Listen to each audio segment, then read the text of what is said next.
مدینہ جشن غوث پاک قاری عمر رضا خان صاحب قبلہ۔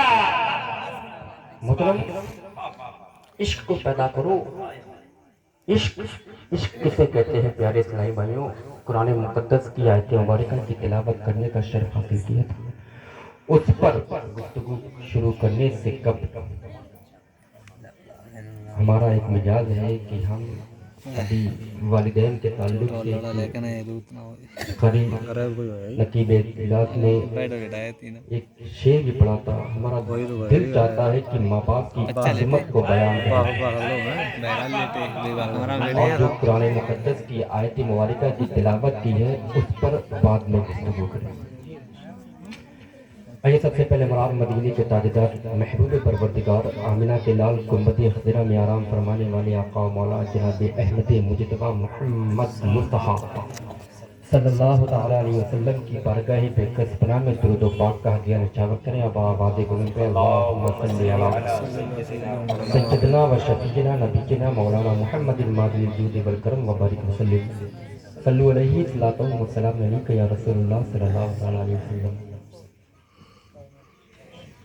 عزیزان محترم، نبی کائنات علیہ السلام ارشاد فرماتے ہیں کہ اگر آپ کے ماں یا باپ یا دونوں کوئی بھی انتقال کر گیا ہے تو ان کے لیے کم سے کم جمعرات والے دن عیسیٰ علیہ السلام کیا کرو اور جمعے کے دن ان کی قبروں پہ جایا کرو۔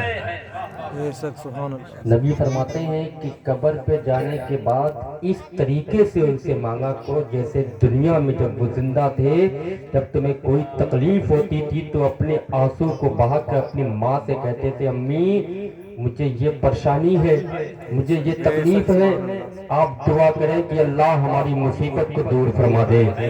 جب وہ ماں اپنے آنچل کو پھیلا کر رب کی بارگاہ میں دعا کرتی ہے مولا میرے بیٹے پہ اپنا رحم و کرم فرما، تو نبی فرماتے ہیں ماں کتنی بڑی گنہگار کیوں نہ ہو لیکن ماں کی دعائیں اولاد کے حق میں نبی کی دعاؤں کا درجہ رکھتی ہیں۔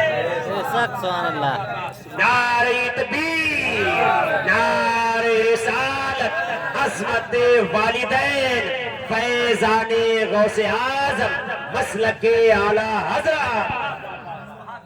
اس نے جو گناہ کیے ہیں وہ اللہ اس کا حساب لے گا، لیکن جب اولاد کے لیے ہاتھ اٹھائیں گے ماں باپ تو ان کی دعائیں اولاد کے حق میں اسی طریقے سے قبول ہوں گی جیسے اللہ اپنے نبیوں کی دعائیں قبول کرتا ہے۔ بے شک سبحان اللہ۔ اور پھر نبی فرماتے ہیں کہ جب وہ بیٹا ماں یا باپ کے قبرستان پہ قبر پہ جاتا ہے تو پڑوسی کے قبر والے اس ماں باپ کو مبارکبادیاں پیش کرتے ہیں۔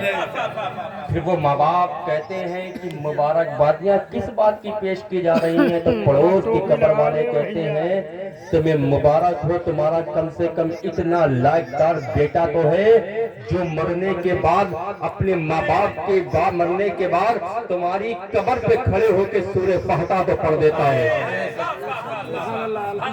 اور جب وہی بیٹا اپنے ماں باپ کی قبر پہ پہنچتا ہے تو ماں جو ہے ٹکٹکی باندھی نگاہوں سے اپنے بیٹے کو تکتی ہوتی ہے، اور جب وہی بیٹا اپنے ماں یا باپ کی قبر سے واپس چلتا ہے تو وہ ماں باپ رب کی بارگاہ میں التجا کرتے ہیں مولا میرے بیٹے کو تھوڑی اور توفیق دے دے، تھوڑی دیر اور رک جائے میری قبر پر، میرا دل لگ رہا ہے۔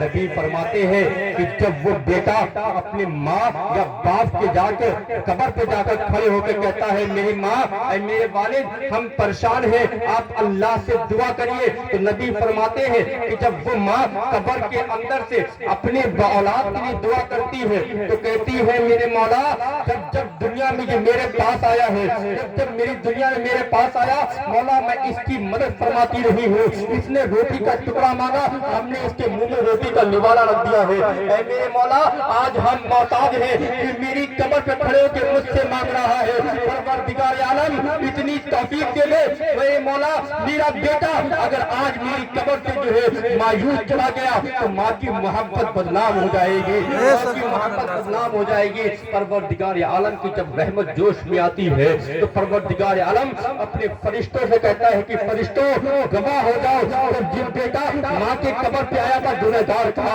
خودکار تھا, تمام اس کی جھولیوں نامے اعمال میں گناہ ہی گناہ تھے, لیکن جب جس نے اپنے ماں سے آ کے مانگا ہے, اس کی ماں جب دنیا میں جو مانگا کرتا تھا اپنی ماں سے تو اس کی ماں روٹی کا ٹکڑا دیتی تھی, لیکن آج جی اس کی ماں مجھ سے مانگ رہی ہے میں روٹی کا ٹکڑا نہیں دوں گی, بلکہ اس کے نام اعمال میں اس کو جنتی لکھ دیا جائے.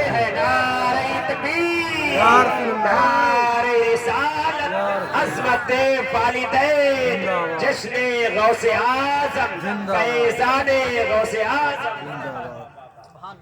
جایا کرو ماں باپ کی قبر کو, بڑی عظیم دولت ہے. آپ یاد رکھیں, آپ کو پیسے لے کے دعا دینے والے بہت ملیں گے, آپ کو خاصاف کہنے والے لوگ بہت ملیں گے, پٹھان کہنے والے, پردھان کہنے والے, دنیا کے تمام ذمہ دار کہنے والے بہت ملیں گے, آپ کو پیسے لے کے دعا دینے والے بہت ملیں گے, لیکن جو بے لوث دعا دیتی ہے وہ ماں کی ذات ہے. بے لوث جو دعا دیتی ہے وہ ماں کی ذات ہے. آپ جایا کرو پیارے اسلامی بھائیوں, ماں باپ کی قدر کیا کرو.